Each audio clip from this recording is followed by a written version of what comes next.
This episode of Troxel is supported by Avail. Avail helps AECO firms better manage, organize, and navigate information faster. This episode of Troxel is supported by Confluence, a small conference event for AEC professionals and technology providers to discuss industry trends and ideas together. It's put on by the fine folks at Avail. Learn more about the upcoming invite-only event happening in the spring of 2024 in New York City during this episode. This episode of the Troxel Podcast is made possible with support from ArcIT. Are you tired of standard IT services that miss the mark? Choose ArcIT for specialized, proactive IT management, BIM support, and robust data security tailored for architects. Whether you're a team of 10 or a growing firm of 50 plus, ArcIT understands the architecture industry and will empower your unique creative vision to enable you to do your best work.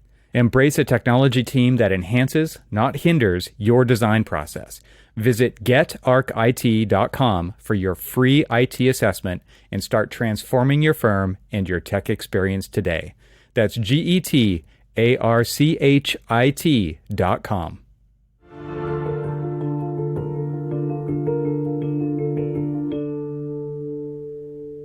Welcome to the Troxel Podcast. I'm Evan Troxel. This is the podcast where I have conversations with guests from the architectural community and beyond to talk about the coevolution of architecture and technology. And before we dive into today's very special episode, I have a small but significant request. If you enjoy these episodes, could you please subscribe to Troxel on YouTube and the audio podcast on your preferred platform? This subscription is incredibly valuable in supporting my efforts. Producing this podcast demands significant resources and time, and I genuinely hope you find it enriching for yourself and valuable for the AEC industry. Let me share a little insider detail with you, as I mentioned in the last episode as well. Subscriber numbers directly influence our ability to attract better sponsors and high-profile guests. A larger audience makes this podcast more appealing to them, which in turn enriches your listening experience. Interestingly, my analytics show that about 70% of YouTube viewers aren't subscribed yet. So if you haven't subscribed, I encourage you to do so. It's free and a great way to support Troxel. And remember, it's not just about YouTube. Subscribing on your favorite audio podcast app is equally important. Besides subscribing, there are two more ways that you can support the show. You can now make a one-time donation at trxl.co/donate or consider becoming a member. To learn more about the perks of membership and to join, simply click on the subscribe button that you'll find at trxl.co. Your support is crucial for the sustainability of the show, and I deeply appreciate it. Let's keep it growing together. And thank you so much in advance for your help in making 2024 a great year of content. Okay, so this is the first episode of what I'm calling the Campfire Series. My goal with episodes like the one you're about to hear are to go back, way back, and hear the stories from those who came before in the AEC tech space. You'll find valuable lessons for founders and fun stories for users and fans. In this episode, I am joined by Brad Schell. Brad is the co-founder of Atlas Software, who originally created SketchUp. In this episode, we hear about his experiences that led to the creation of SketchUp, deep insights into building the Atlas company culture and how it ultimately contributed to the product's success, his leadership philosophy and style, what he looked for when hiring, how they got funding, what they did differently than the other CAD and 3D modeling packages available at the time, how they created a product that to this day, 24 years later, continues to resonate so deeply with the hearts and minds of its users, how it got its name, and so much more. So take a break from the hustle and bustle of bleeding edge AEC tech, grab your favorite beverage, find a comfortable seat around the campfire, relax and settle in, and enjoy listening to Brad Schell as he tells the SketchUp story.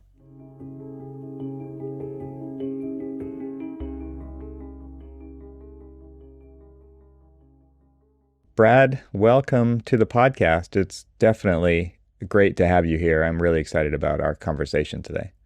Yeah, thank you, Evan. I'm honored that you want to hear the story. That's fun. Yeah, so this is the inaugural episode of what I'm kind of calling Campfire Stories on the Troxel podcast. And I want to go back and interview people like yourself who were there, in quotes, more towards the beginning of AEC tech. And so you are one of the co-founders of SketchUp and Atlas software, right? And I think what I read was that Atlas and SketchUp kind of formed around 1999, 2000. But I would love it if you could, before we get into the whole SketchUp story, you told me that you're not really a computer guy, and I would love to know kind of how in the world this all happened, because I'm sure that there's a really interesting story there. Well, it is true. I'm not really a tech guy at all, but for me, the thing that has sort of motivated me to start companies is just that classic issue of there's a problem out there that I see, Mm-hmm. and it's like, I wonder why somebody's not doing that. And that was really the motivation behind SketchUp. To back up a little bit, I actually was a structural engineer, went to school in Boulder and studied engineering. And let's see, I think I graduated in '82, showing my age. And the economy was really bad. So I ended up getting a job on a framing crew. And when I actually did start working in the industry, if you will, one of my first jobs was working for a brilliant guy who did a lot of precast work. All of his work was precast. And a precast building is essentially like a giant three-dimensional jigsaw puzzle. And essentially you have to create very accurate, construction drawings, elevations, plans, that sort of thing, but also very accurate, what we call piece drawings, that, describe the individual pieces that are cast in a plant and then hauled out to a job site and put together. And, it's pretty intricate. I mean, everything has to work, not only the aesthetics, with reveals and medallions and all that other stuff that you see on the outside, but also how those pieces connect and interact to the frame of the building, which sometimes is also precast, right? So, like I said, I worked for this brilliant, crazy, fun guy, Gary, and he was an early adopter of 3D, and sort of inspired me in terms of what you could do with 3D. And that became the motivation to try and automate some of the processes that are involved in detailing a precast building. And really, in many ways, what we did is, well, I'll back up. So two good friends of mine, Claire Campbell and Dave Plunk, that they were graphics programmers. And I pitched this idea to them about starting this company, and they thought I was nuts. And of course, they told me later, they posed a challenge to me, which was, if you can go out and raise money in the industry, it'll prove that the industry wants it and we'll have the money. So we'll do it. And they thought it would never happen. And I ended up talking to a really large precast company in Canada. Wonderful, sort of chief engineer there. And he was, when I gave him a demo about how this would work, he was in. He was like, yep, we'll throw some money at it, see what you guys can do. And so we built this system that essentially what you did, I mean, it was, okay, for those of you that are, super techies, you're going to roll your eyes, but essentially we were doing some really early BIM. And what we did is, the basic concept was you model the building in 3D and you model all the parts in 3D. You could kind of mimic what was happening in the real world. You sort of make all the parts, put them together, visually check it, which was a crazy concept. And then we wrote software that enabled you to make kind of wide scale changes to that model. In other words, you didn't have to go in and edit every single piece. And then what we did, which is really amazing, is we made a system whereby you could set up a title block and put all the, describe the different views you wanted, the materials you wanted listed, and so forth. And it would generate all the piece drawings automatically. And it was so much like science fiction at the time. I mean, it was crazy. And what happened was, where this gets more relevant to this story, is I could go in and sell a company on this thing. You go into management and show them this thing, and they would just be completely blown away because they know what the problems are. They know what the opportunity for error is. I mean, really, the only thing that makes this work prior to CAD and 3D, specifically 3D, is just, essentially all this is being sort of, if you will, figured out in somebody's head. A really talented draftsman or detailer is the person that's making all these connections. So if something changes, for instance, again, back, let's call it in the construction documents, that has to propagate through all the piece drawings and so forth. It's a really actually challenging problem. So this system automated all of that. So if you made a change in the model, all the drawings were updated, all the material lists were updated, and it was 100% accurate, right? So we built a system around that, and like I said, we could sell it to management. I mean, they just completely blown away by it, right? Because they understood the time savings and the accuracy that was sort of just inherent in the system. And we sold a seat for $20,000. And the problem was, the challenge was, it got to the point where, for ethical reasons, I sometimes wouldn't even sell them the software, because what it really demanded is a very competent 3D user. And they had a tendency to take a draftsman that'd been on the boards for 30 years and say, well, he's our best draftsman, but that wasn't necessarily the best user. So if you had a competent 3D user, then they could make this thing dance. And it was really quite phenomenal. But the bottom line is, we were easily 20, 30 years ahead of the curve of the market. It was too ahead of its time. But what was fun about it is we made some neat technology, and we were doing this on the AutoCAD platform. AutoCAD had come out. Guys, don't hold me to this. I think it was AutoCAD 10 or something, and they had an API for it. And we wrote all this on top of AutoCAD. And so we were a registered developer, and we made some pretty neat technology, some neat stuff. And the crew at Autodesk thought we were pretty innovative, and they bought us, which for the three of us was like, we felt like we had just won the lottery, because, here are these three yahoos out in Boulder doing our thing, and, and the mothership wanted us, right? And of course, we were also poor that we didn't get a lot of money for it, but we felt like we were the richest people on the planet after the transaction. But the big, huge takeaway from that, and the reason I'm telling the story is, I was being a structural engineer. I had a lot of math and physics and all that stuff. And so I understood a lot of the language of, if you will, of like these early CAD systems, right-hand rules and offsets and all the things that we used to have to do. You draw a line, you didn't just sweep a line out. You went, from 0, 0, 0, 0, 0, 0, to 10, comma, you know what I mean? And I started thinking, you know what, maybe the problem, and I always thought this software was fairly easy. I mean, I understood the concepts, but it really, really hit on me that, you know what, maybe the software is the problem here. Because what broke my heart is, in a typical design firm, for instance, you might have 100 people in that design firm. And I think the rule of thumb was maybe 2% of that firm, literally a couple people in the back room, were competent at 3D, whether that was Max or something else, right?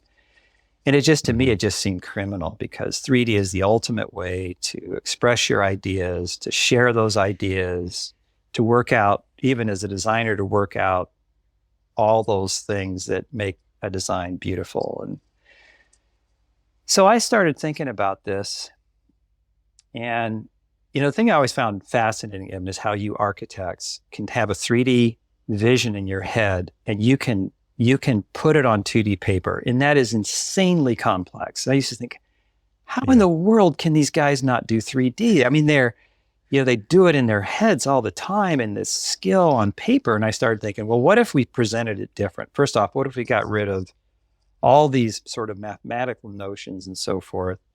And what if we allowed the designer or the person running it to work in any order they wanted, to sort of, in my mind, sort of start on a 2D platform, just drawing stuff, And then maybe we start making it so they can pull things up and they can start manipulating it. And it was a very, very simple idea. And so I'm just sort of enough of a ding-a-ling that, I'd be walking around and I'd look at something, I go, well, how would I model that with this? And I just spent a lot of time and I just kept notes. And I never told anybody about it. It was kind of my own little thing. And it was sort of a problem to me that I thought was curious. Like, how could we potentially improve this, make it more accessible? Mm-hmm. So as a part of our interactions in the little company I was telling you about, it was called Cadzooks. And we got to know this guy named Joe Esch, who worked for Spatial Technology. Spatial Technology made a modeling engine that was used in a lot of big applications. And Joe was just a brilliant graphics programmer. He's just amazing. So Joe approached me. This would have been, years later or whatever. And he'd always worked for companies, and he really wanted to start a company. And he asked me if he wanted to be involved in a startup, and I turned him on to some deals that I knew of, and none of those. He came back to me like a month or two later. I was like, I checked those out. They didn't really turn me on very much. And he said, "You've got to have an idea." I said, well, I've been kind of fiddling around with this thing, but I never really told anybody about it or whatever. And he goes, "Well, let's get together and talk about it." So, I showed Joe my notes, and I was actually kind of nervous. I don't know why. I mean, just because he was so good at what he did, right? And Joe is legally blind. So, he has his notes right up in front. He's really kind of a quiet guy, and he's super funny and great, but he's kind of quiet naturally, and opposite of me. And he's flipping through my notes, and occasionally he'd ask, so I'm going to grab that, pull that over. I'm like, yeah, and finally he sets him down and he goes, so this is sort of my words, since he's not here to defend himself, I'm just going to use my words. He basically said, it's amazing. I've never seen anything like it. Let's do it. I sort of teased later that he probably could have been anything. He would have said, let's do it, right? But so at any rate, the fun part about that, sometimes you got to wonder about, the universe kind of getting behind things, because I actually was a little bit bummed, or not bummed, but I just wasn't ready necessarily to start another company, because I know how much work it can be. I mean, it's a riot too, and it's fun, but it's just a lot of work. And so I went home, and because Joe, having never started a company, he was like, well, can you raise money by like next Wednesday? Because he had been made an offer by some other company. And I was like, oh, thank goodness. We're never going to get money raised that soon. But we just wanted some seed This money. is your out. Yeah, this is my out. I'm like, oh, thank goodness, right? Well, I go home and I called a guy that I had gotten to know. Wonderful, wonderful, wonderful guy. He's a friend of mine now. His name's Raleigh Rawls. I called Rawls up. And I basically gave him, I swear it was like a 2-minute pitch. It was like, hey, I've got this idea, and I think it might actually, it might have some legs. And he was like, well, what are you after? I was like, oh, like maybe 60,000 just to basically cover Joe so we get down the road 6 months. And he's like, yeah, I'm in. And that was it. He's like, where do you want the money sent?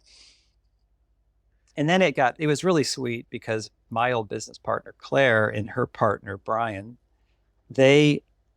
I was meeting with them, and they also wanted in. So we ended up taking money from those three. And I think I forgot how much we took. It wasn't a lot. Maybe it's 60, 80, I forget. And we started. And it was just one of those magical things. Joe and I had just a wonderful synergy. He was just brilliant programmer. And like, I would just give enough direction for the sort of the major concepts, and then he would fill it in just beautiful ways. And we both talk about it. At least for me, we thought it would take 6 months to do the prototype. And I think I'm saying this right. We did it in 6 weeks in the fall of '99. Wow. And it was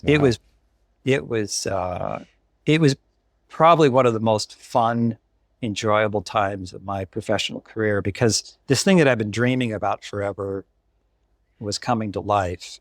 And Joe is so brilliant. I mean, he wrote we didn't license anything. He wrote the graphics engine for SketchUp. He did everything. And it just shows you how talented he is. Wow.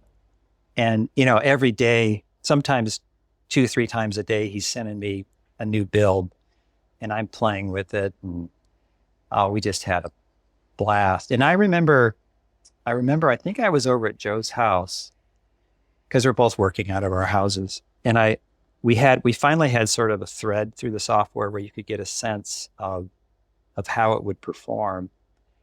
And I remember telling Joe, I said, Joe, I have no idea whether we'll make any money at this, but this is amazing. Because, you know, I'd been a long time AutoCAD user at this point and 3D user. And I told him, I said, this is amazing. I said, I don't know we're going to make any money at it, but this is incredible. And, you know, and I could bore you with stories about how we raise money and so forth. But, well, actually, it is kind of a fun story. I'll tell you this one story. So, All right. So Raleigh threw money in, right? And he sort of forgot about it. And he was in Boulder. He lived in Dallas at the time. He was in Boulder. And I said, hey, do you want to see a demo of this thing we're working on? And I gave him a demo. And my demo was typically what I would do is I would build kind of a simple house, almost like a dog house in AutoCAD. I'd be like, okay, so now I'm starting here at 0, 0, 0. I'm going to go over 10 feet, you know, and then I'm going to go right-hand rule up, and, you know, and so I'd build this thing. And it would usually take, I don't know, maybe it would take 20 minutes or something to build this simple dog house. And I said, okay, well, let's try it in this new thing. You know, and I'd sweep out a rectangle, pull it up, draw a ridge, pull it up, and I go, there it is. And, you know, he was like, you're kidding. I mean, wait, so what is this AutoCAD thing? I said, well, it's probably one of the most popular CAD programs in the world right now. And he's like, wait a minute, do that again, you know, like do that again. He's like, oh, so he was blown away. He was like, well, why didn't you tell me? At any rate, so he said, why don't you come down to Dallas and we'll, I'll put some guys together and let's just see what, you know, the environment's going to be like to raise money. So I went down and he had a bunch of his guys he knew from the Dallas area. And come to find out, these are pretty big hitters. I didn't know. I mean, for instance, Rawls had a hedge fund and Mark Cuban was, I think, one of his partners in that. And so at any rate, no big deal. You know, thank goodness I didn't know who these people were, right? So I went down there in classic form. Like, I'm not a big one for canning a presentation or anything. In fact, that was sort of the whole spirit of SketchUp is, in retrospect, is that's what makes it so fun, right? Anyway, so I go down there. I kind of gave the little demo that I gave to Rawls. And, you know, I drew this house in AutoCAD and I drew it in this thing that I think we weren't calling it SketchUp at the time. I think we were calling it something dumb like eSketch or something. At any rate, so I do this and this guy says, hey, could I try it? I'm like, yeah, sure, whatever. You know, I cleared the screen. You got to remember, there was no undo. I don't even remember if there was a race. I mean, it was crude, right? So, yeah. And this guy just watched like a 15-minute demo. I give him the mouse. You know, I turn around. I'm talking to these guys.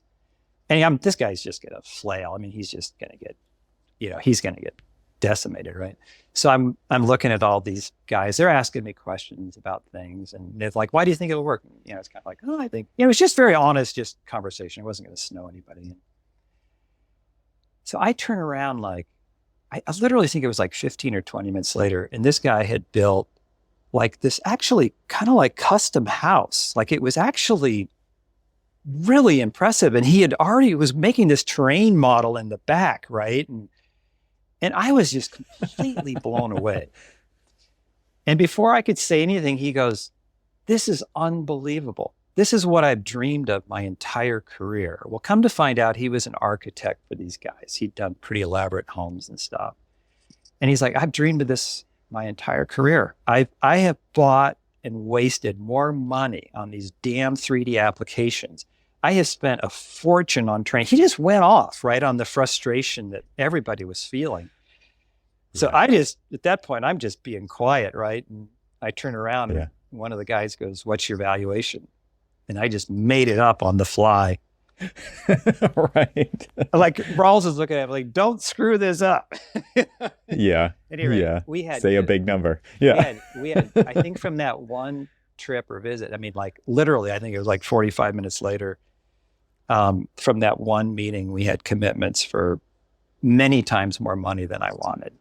And I wasn't even trying to raise money. So we got funded very quickly, and then it was off to the races. Yeah, it was really That's incredible. It was really fun.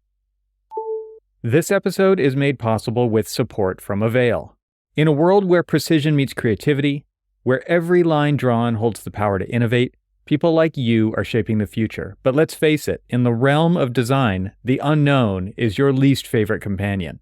You've been stranded on the island of inefficient software, lost in the fog of endless searching for the right content.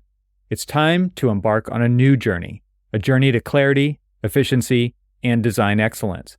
It's time to get off that island and away from the unknown. Introducing Avail, the beacon in your design odyssey. Say goodbye to the daunting 10 to 20 minutes wasted per search, the costly interruptions in your creative flow. With Avail, your team will zip through content discovery, focusing more on designing and less on searching. Imagine a world where you can stop constantly fighting the costly fires caused by pulling content from past projects, building from scratch, or relying on personal libraries. Avail isn't just a tool, it's a revolution for AECO firms. Organize, manage, and navigate your project information with a leader that's proven in reliability, relatability, and success. Join the ranks of the top AECO firms who've already chosen Avail. In just 30 days, you could deploy Avail and witness a dramatic reduction in costly design errors. Whether it's your first CMS or you're considering a switch, there's someone you should meet. Will Rouse, your guide to all things Avail. Schedule an appointment and explore Avail's capabilities, onboarding programs, and professional services. Don't let your designs be clouded by inefficiency. Clear skies are just a click away. Go to getavail.com/stranded and book a meeting with Will to start your Avail journey today. Avail, where your best design is just a search away. My thanks to Avail for supporting this episode of the Troxel Podcast. And now, let's get back to the conversation. Yeah, thank you so much for sharing that story. I think that was a valuable thing because, like, talk about having the right people in the room, or the right, the sleeper. You didn't even know that he was an architect, right? And he was able to, he sold it for you on your behalf by showing the value that your rudimentary product you could fulfill at such a rudimentary stage. I think that was just, you got super lucky right there. And I think the other thing that really comes to mind is just this idea of the value of relationships and the people, because this is a very different landscape than it is now, with VC funding and pitch decks and attention spans being really short. And there's a lot of adversity in the funding landscape, especially right now, because of the economy and inflation and all of those things. But what really stands out in your stories is, I called up Rawls. And you just, these people, the business mechanics were based on relationships. And that to me is a really important aspect of what you're talking about. Well, and the other thing that was really fun for me, Joe and I had a really neat synergy between us. And so essentially, I told Joe early on that I wanted to do some different things with the company. And part of that was because this could be I could go off for hours about this, but, like for instance, when we got acquired by Autodesk, and this is really, for all you that work at Autodesk, my apologies in advance, because I'm not trying to slam Autodesk, but the nature of a big company is, to be honest, it's really hard to have a lot of good ideas percolate up. And the reason being is you have to go through layers of management. It's just it's just human nature. It can happen anywhere, right? And I would watch insanely creative programmers. Personally, I think programmers are some of the most creative people I know. And yet they would be very insulated from the design process oftentimes. You'd have somebody that would, sort of design this thing. It's like a phone book, throw it in the back room to the programmers and say, okay, make this so, right? Yeah. And Yeah. and then in general, my personal opinion is I think it's really hard to manage people, and I think it's a better approach to, in many ways, get out of their way and trust them. And so we tried to do a lot of this within our team, and wow, did it work? We also tried to have we did at the time. It was so unusual because we tried to have a really open, honest relationship with our customers as well, and wow. I mean, the community that formed around us was really amazing. And I think in some ways we had a pretty neat product. Well, actually, I thought it was a really neat product. I mean, compared to what was out there. And then we had this really nice connection, honest sort of human connection with our users. For instance, we had a newsletter where it wasn't so much about how great this product is and you should buy it. The whole point of the newsletter was just to try and stay in touch with people, because we started getting a lot of downloads. And the idea was we're going to call people and follow up and say, hey, can we help you or whatever? And you just couldn't keep up.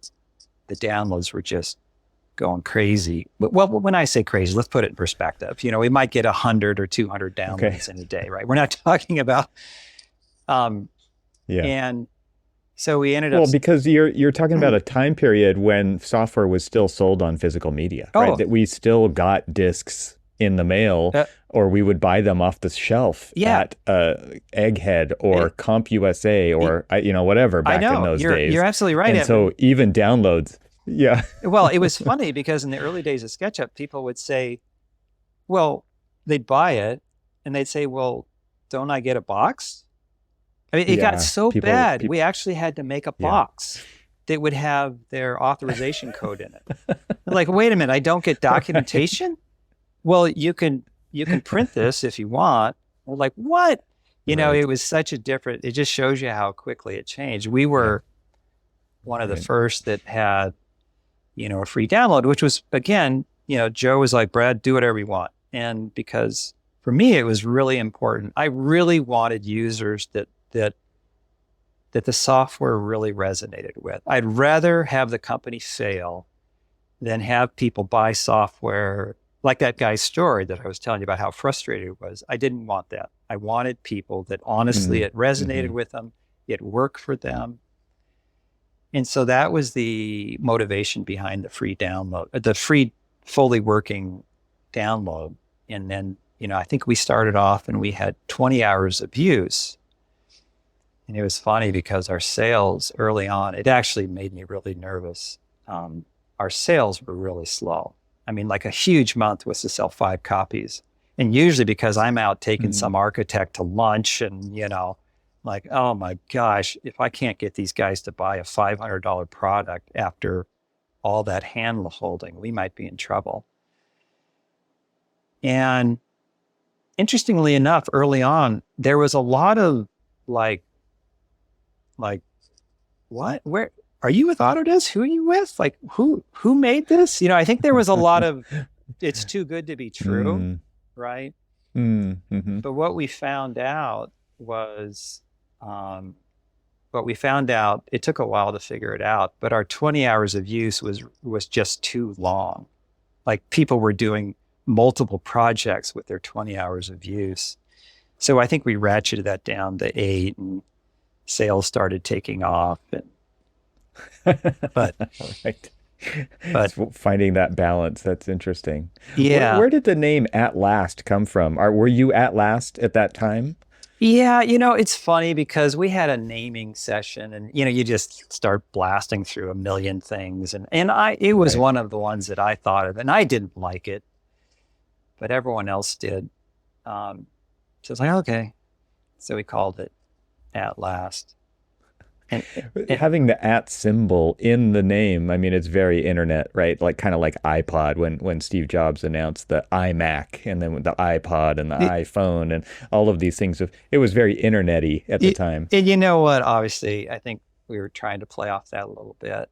And the funny thing is, little side story, we did a full day naming thing once we kind of, so basically Joe and I did the prototype in the fall of 99.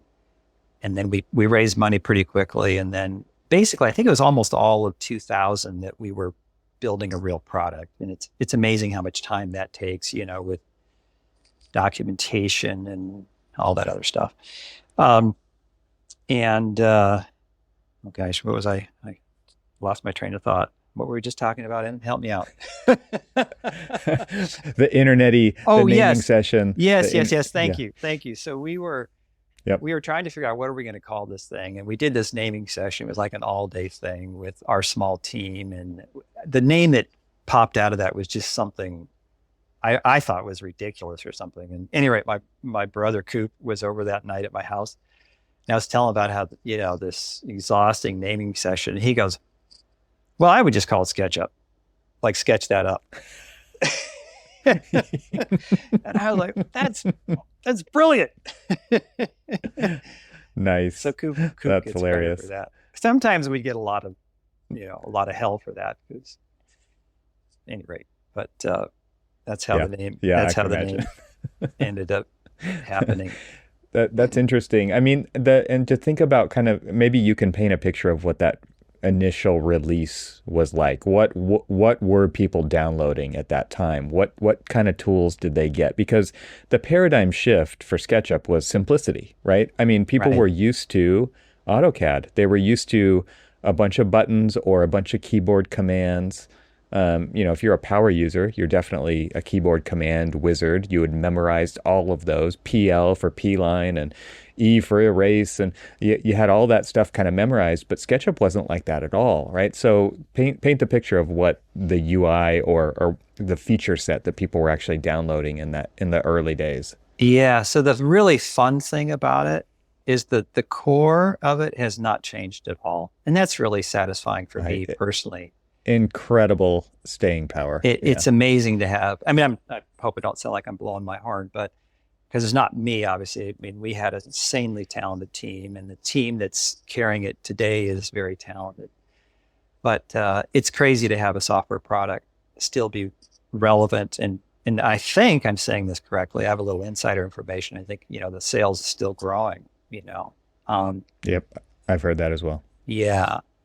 So the challenge often, for me, the challenge is, it's actually harder to have a smaller tool set than it is to have a larger tool set.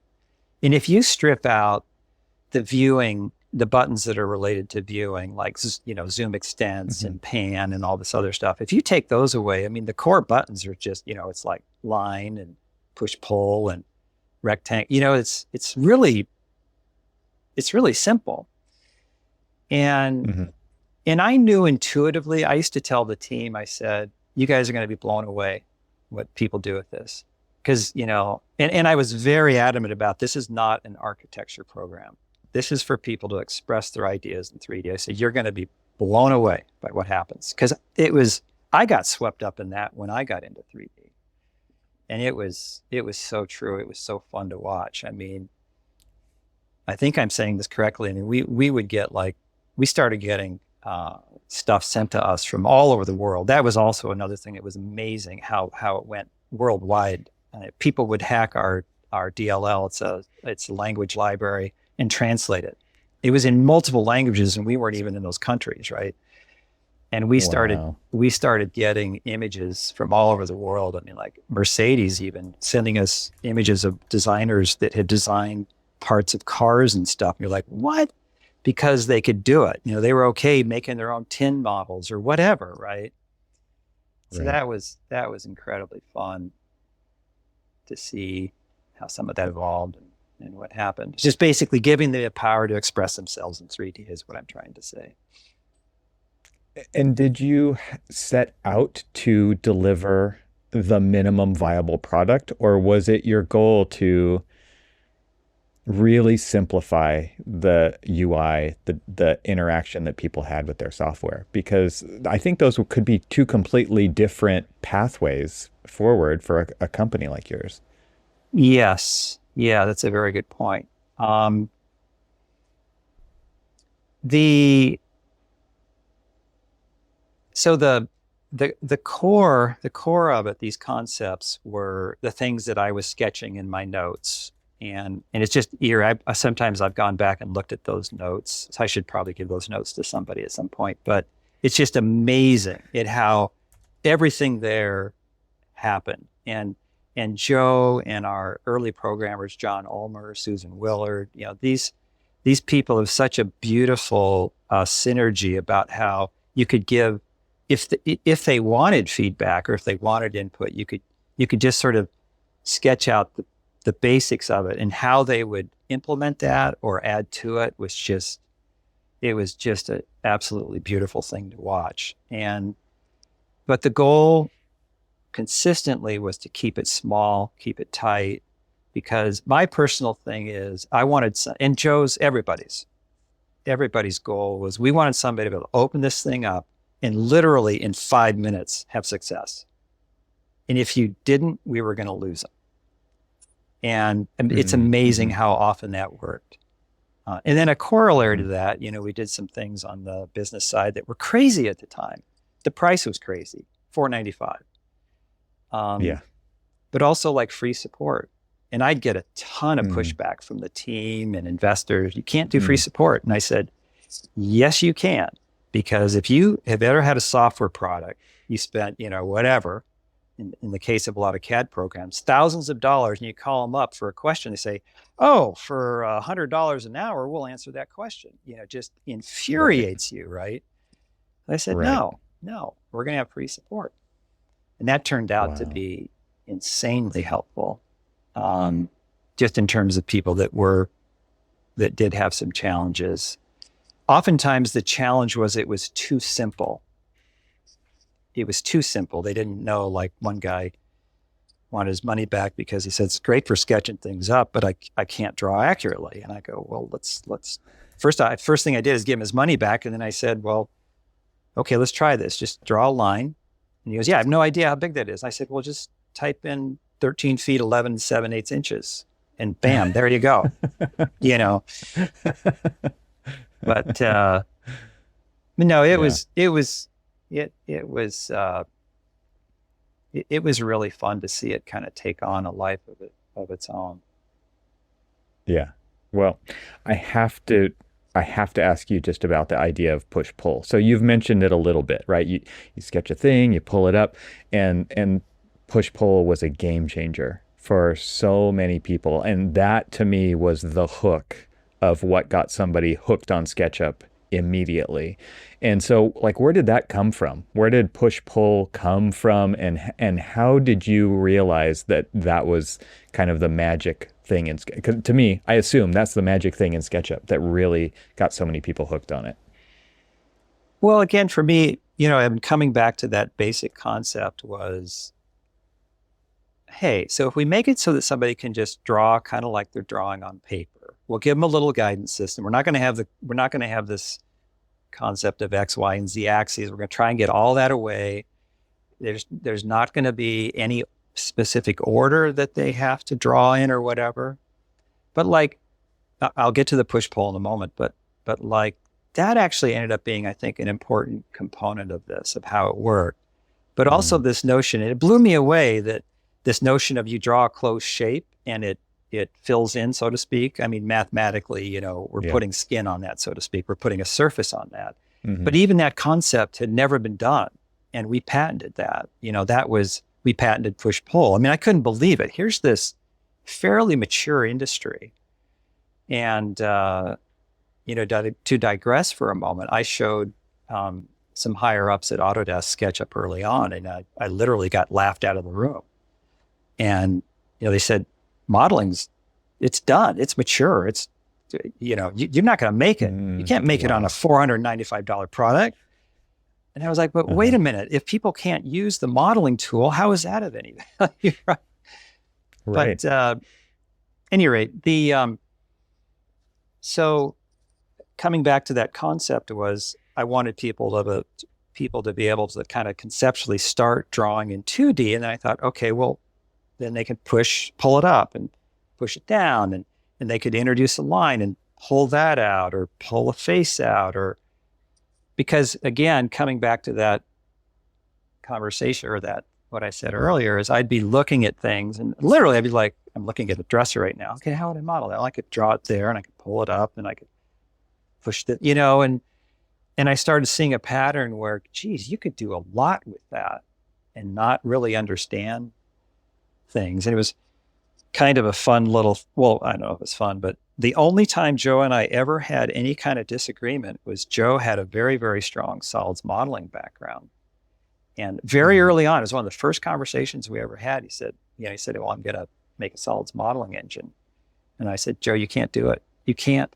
Solids modeling, that whole language, that interaction of solids modeling is never going to work it's not going to work. It's going to get in the way.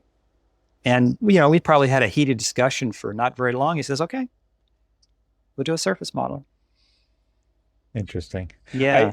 So I came from a Form Z background, and this is where I come clean with you, Brad. I didn't start using SketchUp until 2003, and I just pulled up the very first model that I ever made in SketchUp. I have some images here, and I looked at the date, and it was May of 2003. So I don't know what version that was at that time, but coming from Form Z, the Axis kernel, you talked about spatial technologies, like the 3D kernel for modeling was a solids.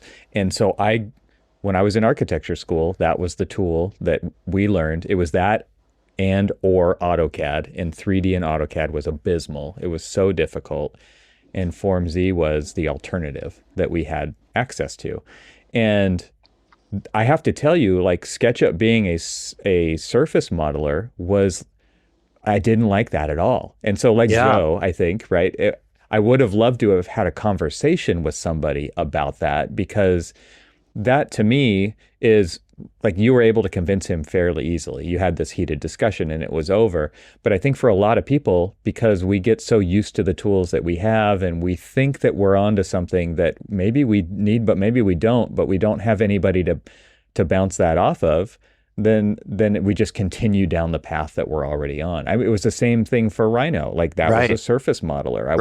I was not interested in that and so I just feel that very strongly for myself. And I look back and I think, I wonder what else I've missed out on because of these kind of closely held beliefs that are fairly useless at that early days. And let's face it, Evan, the fact that you were a Form Z user, you were a pretty advanced user. Yeah, it was a pretty complicated tool set, right? For sure, right, exactly. And what Bob did with Rhino is it's another great product, right?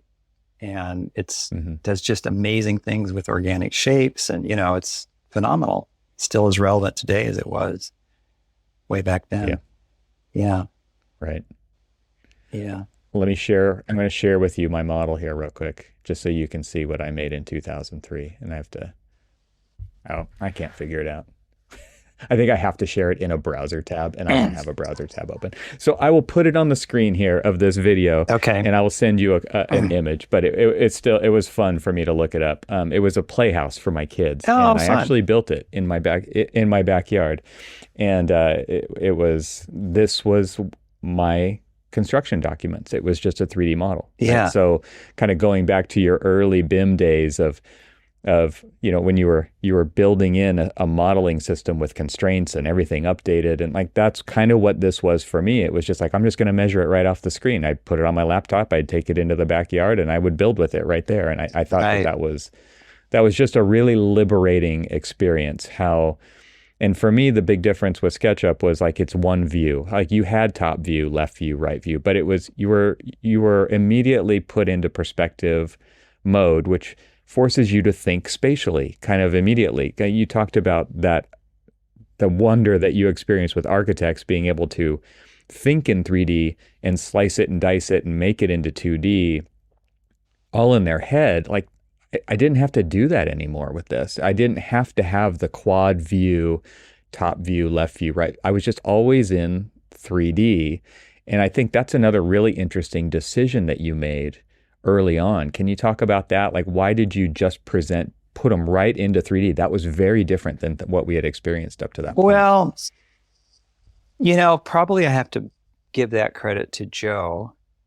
The reason, quite honestly, is, as you well know, Evan, if you start off in a plan view, so to speak, we didn't want really people have to think that much, right?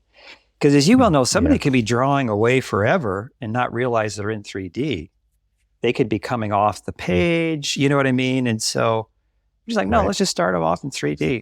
So immediately, because we're a 3D app, that's what you do. Yeah. The one thing that we did that was really, I'll share a story with you that was really fun for me is, so I have an architect that I've used quite a bit in Boulder. His name's Steve Montgomery. And Steve is one of these old school, pen and paper, beautiful. Everything he did was hand drawn. He's amazing, just like all you guys. He's an amazing sketcher. Now he's actually watercoloring and doing all kinds of beautiful work. He's just insanely talented designer and architect.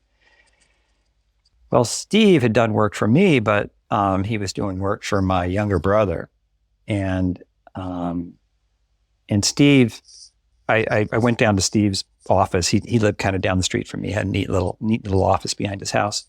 And I went down there and I said, you want to try this new thing that I'm working on? And he's like, yeah, sure. He goes, I just bought my first computer today. He just bought his first computer. Wow. So I go down there with my perfect timing. Exactly. I go down there with my CD. You're the guy who has perfect timing. Perfect timing. I go down there with my CD or whatever. And I'm not exaggerating. True story. I spent probably 15 minutes showing him how to use the mouse. This is how it works. You click, and he's like, oh, cool. And then I fired up this early version of SketchUp, and I gave him literally like a 15-minute lesson. Here's how you orbit, and here's, just follow these axes, just follow the colored axes and draw. And it had push-pull. It didn't have undo. It had erase at that point. And I was like, okay, I didn't even think he was going to use it, have fun. So this was on a Friday. He worked all the time. He calls me on Sunday. And he says, hey, you want to come down and see what I did? And I'm like, yeah.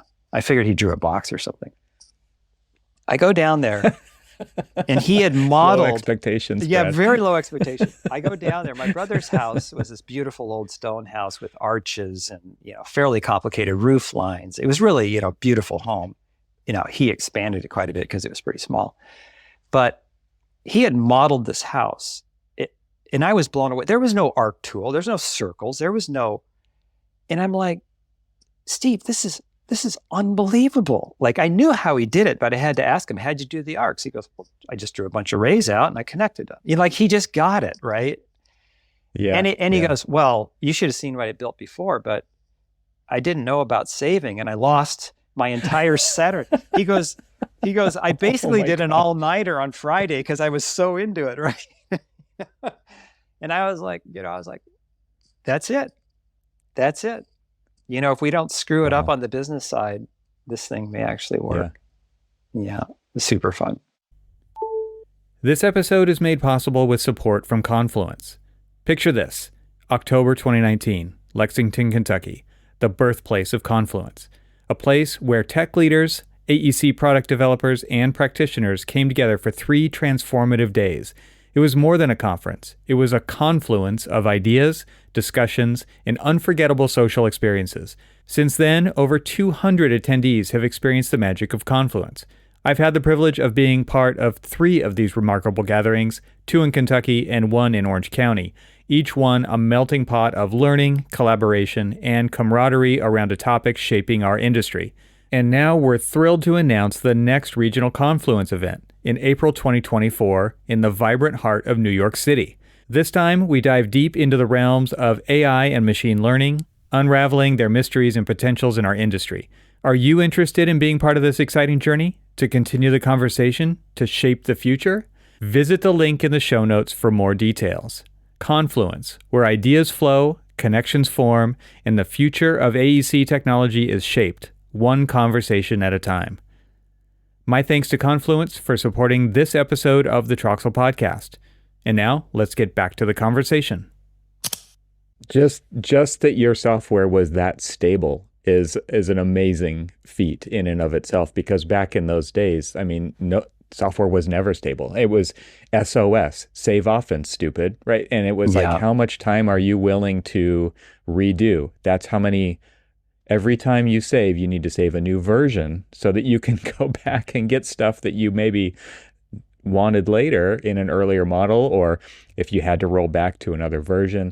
And these were all like muscle memory for us back in those days. What was the keyboard shortcut for save as? And then we would add another number to the end of that file, right? Exactly. And at the end of the project, we'd have 42 different versions, as basically breadcrumbs of the entire project. So to even have a piece of software that worked all night and then he forgot to save and he lost his stuff is incredible story back then. Yeah, I know. Well, and honestly, that's a reflection of Joe and the team, because they wrote such good code. I mean, the funny part is I basically did everything but code. And so this is kind of interesting on our philosophy too, because, we would come out with a release and I literally would bang on it for an hour. That was QA. I mean, it's hilarious now when you think about it. But I also had an amazing knack to find bugs. But I'd bang on for an hour and say, hey, it's good, let's release it. And we had such a great relationship with our users, just a really honest relationship. Like, hey guys, like you got to check this out, and we'd release it. And then we get all these downloads, and what happened with this whole notion of releasing, we would release fast and we'd release often, and we'd apologize like hell if it was messing things up or whatever, right? And everybody always forgave us and loved it, right? And it was they really were on the bleeding edge with you. Exactly. Right? They were living vicarious. Well, you were all doing it together. Exactly. You were on a mission. Exactly. Yeah. And this community formed around that, and it was just beautiful, right? And I think that we didn't even realize how viral it was going. And so from a business and speed standpoint, it was just, and from a energy standpoint, it was just a riot, because, we would throw these things out there. Like I remember when John Ulmer cooked up the shadows, which at the time was just unheard of. Real-time shadows. I can scrub the time and the shadows move. And that was unheard of. John did all that. And I remember when we released it, I was like, oh, you guys, first time I saw it, I was just blown away. And this is like a testament to if you just get out of people's way and say, do what you want. And John cooked this up and we threw it out there, and you just couldn't believe the forum and the feedback. And like for John, it was like crack, because, he was getting this instantaneous feedback, right? Like, poor John, the guy was so into it. Like, I think I had to threaten to fire him one summer because he's just working all the time. I was worried about his health. He's a maniac. Yeah. Well, and to like double down on what you're saying there, during that time, like we modeled in wireframe. We didn't even model in a shaded view. And if we did turn on a shaded view every once in a while, oftentimes the back faces were in front of the front faces. It just wouldn't shade correctly. I mean, we had rudimentary graphics cards on very, early Power Macintoshes back in the day, right? And it was like there was no real 3D libraries. There was nothing in the system. There was, I don't even know if there was OpenGL back then. If there was, it was very early days. But to be in a shaded model with shadows and make it feel like I'm building an analog model on my desk as an architect. We did this in school all the time. It really felt like that on the computer. And I'm so glad you brought up the shadows, because it really brought me back to like what was the alternative back then, and it was very different. It was just working in wireframe all the time. Yeah, exactly. We had so many fun, crazy stories. A lot of it was just the start of like. To some degree, even email, and I don't want to say email was new. That would be ridiculous. But we were, as a nature of my desire, and then pretty soon the whole company's desire, just have this open, honest relationship with our customers. We'd share what we screwed up. We'd share, we wrote this newsletter. It was more about entertainment and what's going on in the office and stupid things we did, right, than it was about the software or whatever. But it was kind of a shift to what is more common now, that kind of relationship. And that really helped fuel the relationships and the growth we had. But the interesting thing about it is just a little story that you might find interesting, Evan, is we knew that our authorization thing was easy to hack, and we knew that people were sharing their authorization codes, and it drove my team crazy. But it never bothered me. I thought it was great because it meant people were using it, right? I didn't care. It was all about use for me because I knew the money would come. Intuitively, I knew the money would come. And of course, that was the model that was on the horizon. The horizon, with Google and all these companies proved this. It's about use. It's about users. It's about eyeballs. Right. But we put a little thing, and I had a long conversation with the team about the tech guys. And I said, hey, we're not going to do anything weird with this, but we put a little phone home feature in SketchUp. So it basically say, hey, I'm being used. If the user was online, it'd say I'm being used and I'm in Russia, or I'm in Germany, or I'm in North Korea, or I'm wherever, right? So we did that. And what do you think the ratio of legal seats to, let's call it, illegal seats was? Take a wild guess. I'm going to go with the standard 80-20 rule. It's got to be 80% illegal, 20% legal. It was for every legal seat, there was 1,000 illegal. Oh my gosh. Yeah. Wow. And I loved it. Awesome. Because we were growing like a weed. Our smallest year's growth was 100%. And what would happen, I think, because of our price point being $4.95, I mean, we had tons of stories of people saying, you know what, my God, I've been using your stuff illegally in my firm. We have 10 people for 3 years, and I've spent. They would just say it. They would, and they'd say, and we knew it, right? We didn't care. I didn't care, and they'd say, like, I probably got 10 hours of help on your, free support, and it's like, then I go buy one seat of X, Y, or Z, and it's $3,000, and yada yada, and at any rate, so they're like, yeah, it's the best deal going, and wow, yeah, I thought that's incredible. That was interesting. So I have a question about company culture, and maybe this has to do with where you were operating out of, coming out of Denver or Boulder. Sorry, not Denver. But the Right. idea of company culture, you've brought it up a few times. In the newsletter, you would talk about what's going on in the office. You didn't micromanage people. You trusted what they were doing. And I think that, again, you were having fun. And the product was fun too. Do those two things go together? Is that really kind of a value that you held at the company and that you were putting into the culture intentionally to create a product, and it was a reflection of the business, or were they informing each other? Yeah, I think that's a really wonderful question, and I think it is true.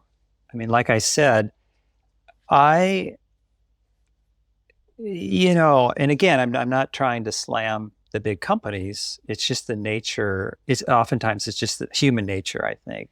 And honestly, sometimes it was like a bad Dilbert cartoon. I mean, the stuff you would see, you just couldn't believe. People reviewing an idea for a software product, and they didn't know how to use the software. Yeah. Telling you it's not, and you're like, what? And so, like I said, I made a real conscious decision to try and get out of people's way. Hire talented people and try to get out of their way. And sometimes it was an extreme. I mean, like, I did a demo one day for a company down the street from us, really successful design company, and their lead tech guru guy, designer, architect, but he also ran all their computers and stuff, and it was amazing, with all these different softwares. And he came in late, and I gave him a little demo, and I said, you want to have lunch? He's like, yeah. And we're having lunch. And I said, you want to work for us? He goes, yeah. I just got a sense from him, right? And then his name is Yasser. He's a wonderful man, amazing guy. And And he said, but I'm going to help my mom open a flower shop. So I can't start for another 3 months. I said, no problem. And you never heard from the guy, And Sarah was like, didn't you hire some guy? I was like, yeah, I thought I did. Well, this guy shows up one day and he shaved off all his hair. So I didn't even recognize him. And, he comes in and he's like, well, Yasser can correct me if I'm wrong, but since he's not here, I'm going to tell the story the way I want to tell. But he's like, oh, cool. He's like, okay, well, what do you want me to do? I was like, I don't know. Why don't you just kind of dive in and look around, look at the webpage, whatever, see what you think, see what turns you on, he's like, well, where do you want me to sit? And I was like, well, why don't you try and find a place, and what computer should I get? Get whatever you want. Here's a credit card. I mean, it was, well, how much vacation do I get? Take as much as you want. There was just, it was, and actually I'm not exaggerating. It was like, hey, if you're self-motivated and into what you're doing, you don't need any guidance, and you're going to come and ask for help, or God, I'm stuck on this, or what do you guys think? So we had a really open, dynamic culture. It was a blast. I mean, it really was super fun. It was like having this fun, wonderful, sometimes dysfunctional family. But my personal opinion is if you can't be completely yourself in an environment, it's really hard to be creative. Sometimes the meetings would start about something, we're trying to design something new or come up with something. And the ideas would be so stupid and hilarious, but then somebody like, hey, wait a minute, and then that would lead to something that could be really interesting. Or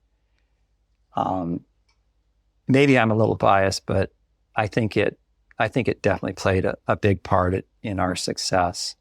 And it must have, because people would come in and say, like, eventually we ended up taking a little money, which is another story, which we didn't need the money, but venture capitalists would come in and they're like, I've never been in an office like this. Like, Phil saying that, hairs on my arms stood up when I'd come into your office. There was just so much energy. You guys were just having so much fun. And that wasn't always the case. I don't want to paint a picture like it was always like that. But I think if you can get an environment where people truly can be themselves, and I mean the good, the bad, everything, it really makes for, you can really do amazing things. And in fact, it was kind of fun. One day, we get acquired by Google, and one day I get a call from the head of HR for Google. It was a woman. I forget her name. My apologies. And she called and she said, she started off by saying something like, yeah, we're trying to figure out like how we would find more people like your team or you. And she said, Brad, you'd never get a job here ever. And I was laughing. I was like, of course I wouldn't. I mean, I'd never get through the interview, right? Let alone my resume, was terrible and everything else. And she said, yet, so many of your people on paper are not that great, but they're just amazing, in terms of their creativity and their skills. And I told her, I have no idea. I don't know how you put a formula on that. It was kind of neat in our company because I used to do a lot of the hiring, but I just got so busy with other stuff. And it was really sweet because the team picked up on this and they got worried. They got worried that the culture was somehow going to get changed because I wasn't doing the hiring, right? Mm-hmm. So they started this culture committee. And I think it was like sort of two groups. The first one, if it was technical, they kind of had to get through a little bit of a technical thing. And then the other one was more on the culture. And so this group would really try to get to know whoever it was. And if they didn't think they were going to fit in well, they weren't even going to get to me. And then I got to decide from like 2 or 3 candidates or something like that. So it was neat to see that it became really important to the team to try and preserve a little bit of that magic. You obviously had an amazing intuition, right? That to me is what is driving a lot of this. It drove the product, it drove the team, the culture. Where does that come from? Where did this intuition? Because as a structural engineer, did you have this intuition when it came to structure, also? Like, is this just something you see in all aspects of your life, or was this something that you No. developed, or just it's just innate in you as a person? Well, I think maybe you're giving me too much praise, but to the best of my knowledge, none of my buildings fell down. But um, no, I think I don't know. Seriously, I don't want to blow my horn much at all. It's just like I don't know. I guess I would just get a feeling like, hey, there's something about this person. I think they would do great. I think, they would do well. And Yeah. and there was a couple of times that it didn't work. I think that, one of the few people that I laid off was this guy that we hired, and Jeff is his name. I won't pick on Jeff, but he just wasn't producing. I just couldn't figure it out. And he was working remote. He just wasn't producing. He was doing a bunch of database stuff or something for us. And finally, one day I was like, Jeff, what in the world's going on? I mean, this doesn't adding up. And he's like, oh, he kind of confessed that he was starting a company and spending a lot of time working on this other thing. And I was, oh, well, thank goodness, that makes sense now. But you're toast. I mean, I said it in a sweet way, but Right. but no, I mean, it's sort of in the category of duh. But when you have people that are enjoying what they're doing and excited about what they're doing and enjoying their environment, they want to do good things. They Yeah. want to be there, and that was somehow we managed to capture that for the most part. Yeah. I just have a couple more questions for you. I know that you have other things that you have to get onto. One is how you obviously shape this product, you shape this team, but how did it shape you through this journey? What were there aspects of you that changed as you developed this product and this team? I think the thing that was really, really satisfying for me is to see how people flourished. It was such a great Mm, confirmation to see how people would flourish if you could get out of their way. It was really incredibly satisfying. Um, you're asking about myself, though. Um, it. I just felt so grateful to be on the ride.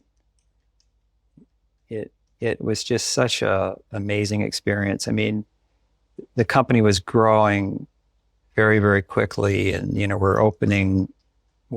we have quite a presence already in Europe, and we're setting up distributors. Really, people are coming out of the woodwork that want to be distributors and so forth in Europe. And we had an office in Munich, and we had a presence in London, and um, I mean, you're just getting hit with so many new things and new experiences, and then you're interacting with, eventually with higher ups at Google. It's just like, it was just, you're in some of the best design firms in the world. And sometimes you go in and do demos and things and you feel like a rock star. I mean, people are clapping and, it was just, it was yeah. just there was just so many fun, beautiful experiences from that, and hard ones too. There was hard ones as well. But I think for me, Devin, that's a really good question. But for me, I think the takeaway was just how fun it was to have an idea of how you could run a company, or how you could run a company, not just from the standpoint of internally, but even externally, and to have it work and to have it excel. It kind of was like, wow, it gives you a lot of faith in humanity and people. And Mm. yeah, that was fun. That was really fun. In the category of SketchUp in your life, if we just limit it to that, because I know you're a multi-dimensional person. You do a lot of different stuff. I'm amazed at all the projects that you're continuing to work on. And but is this really the most rewarding part of that journey for you? Is this what you are most proud of? Is what you just talked about? It's pretty high up there. It's a pretty wonderful thing to have an idea that a lot of people like, but also to, like I said, experience that momentum or that wave you get on, when you put the right people together. I mean, we were just a bunch of misfits in many ways, right? And to come in and have that kind of impact, and to have that experience like we did, and the support of people from all around the world, it was really a pretty special experience. And honestly, if, I had some successes, our little company Kadzooks was successful. I mean, we felt like we were rock stars when we sold that thing, although it wasn't a lot of money. That was actually really satisfying as well. The SketchUp thing was super satisfying. And honestly, I probably would continue to do that, but it's also a lot of work. It's a lot of work. And I kind of decided after SketchUp, that I wanted to try and sort of consciously step away from that, if you will, that world. Yeah. It sounds a little extreme, but just to see what else life might present. And to get that kind of buzz, though, when you have that community of people, it's pretty hard to replicate, to be honest. I bet. Yeah. This is one of those. Yeah, that it was just the perfect timing. I mean, we've talked about that several times now. In your story about the kind of office culture that you had, you said you were a bunch of misfits. Like that, it reminds me of the stories of the original Mac team at Apple and putting up the pirate flag and being locked in a separate building. And they really were kind of like the rebel unit. Even ILM had the rebel unit for a long time, where they're like a skunk works, in a larger landscape of way more corporate, way more polished, way more, every marketing message that goes out is very wordsmithed. It just gives me the sense that you were just way more real about everything. And that's what I think of as you're telling these stories. Yeah, we were. And it was fun to have, I guess, the world, that's a little extreme, but, to have, it literally was worldwide, to have the kind of, to embrace that, to love it, actually, like in our newsletter, we would just, I usually wrote the newsletter, and then we'd have a little get together because we usually had some dumb tagline. We all had to figure out what that was. We'd laugh our butts off figuring that out. And then, but I mean, it was just whatever. It was like you were writing to your best friend. You're not going to, in fact, it was filled with spelling mistakes and stuff. And every time I did it, like I almost flunked out of English. I was so bad in English. Every time I didn't spell check nothing. It just went. And every time there was a group of like 6X, probably elementary school teachers, it would send me the whole thing marked up with all the mistakes. And they'd be like, but I love the newsletter, But, we would write about, this is where you just knew how human, at the core, we're all human, right? And oh my gosh, we would have so much fun. I mean, like I'd write about Tommy was walking to work and he stepped in dog do and we put his shoes in the alley and somebody stole, anything was fair game. And the more real and whatever it was, the more people loved it. So, I'd write about people on the team, or like one time it was April Fool's, and I did a thing like like a press release, Boulder, Colorado, blah, blah, blah. Atlas Software announces the acquisition of Autodesk, right? And I wrote this whole thing, and everyone's like, "You cannot send that. You cannot send that. You're like, I already did. We are going to get so sued."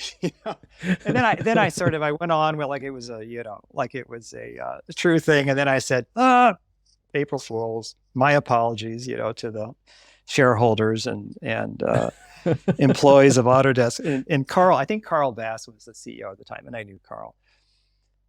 And I hit the send button, And then I had a huge panic attack because I thought, okay, we're definitely going to get sued on this one. And because it was something like, okay, you guys, if we sell, I forget the number, it was hilarious. I said something like, if we sell, 38 million copies here in the next, 2 days, we'll go out and buy Autodesk. There you go. And you couldn't believe how the phone started ringing off the hook. All these people that were on the sidelines were like, they got caught up in the whole stupidity of it. We sold hundreds of copies just because of that. At any rate, I think it was the next Monday, I'm looking through thousands of emails, and there's one from Carl, and Carl will probably laugh at this. And I'm like, oh God, here it is. Carl's going to sue us into the ground. And he wrote and he said, Brad, love the news. He said something like this, Brad, love the newsletter, but your price is way off. You got to add like another 50 million to the price. Nice. Good luck, Carl. That's like, awesome. So, it's just having that ability to, to be playful and fun and real. And we'd share tough stuff too. We had a couple employees that died, and we'd share that, and oh my God, the outpouring from around the world. You just couldn't believe the outpouring. Thousands and thousands of emails of support and condolences, and wow. A real community. It was amazing. Yeah, it was real. I could tell stories all day long. It was really fun. Well, you're a great storyteller. I feel like there's a lot of lessons in there, and I think there's a lot of things that people who would listen to this show need to hear. And to me, the AEC tech landscape that we follow very closely today, that the audience of this podcast and myself follow, is just very different than that, right? And it kind of goes to those points I just brought up a minute ago about wordsmithing everything. And a lot of people have to be very careful. They feel like they have to be very careful about what they put out, and it has to be very curated. And there are other ways to do things. And I wonder what it would look like if it was more like what you're talking about, because SketchUp is one of those tools that people love. And I think we can all understand why that is now after listening to these stories with you. And so, I mean, just an amazing testament to the product that you built and the culture of the team that went into it, the brilliant people that you assembled to make that all happen. There's so much richness to that story. And so I really appreciate you taking the time to tell those stories today. And I'm glad about everything that you talked about. I mean, there were some amazing digressions in there that I think really underline the success, or why it was so successful, of what you were able to pull off. And it was just a really fun conversation. No, thanks, Evan. It's fun that you wanted to hear the stories. Yeah. And it was a really wonderful ride with great people. I tend to get more credit than I should. Our team was amazing. They just did amazing things, and our users were just so incredibly supportive, and it was fun. Yeah. And in a minute, I knew it was going to be like that. Right. Right. I mean, the gamble paid off. Well, thank you so much, Brad. This has been an amazing conversation, and I hope to talk with you again sometime. Thanks, Evan. Take care. Thanks to our sponsors, and thanks to our members this week. Find out how you can become a member at trxl.co, and I'll talk to you again next week.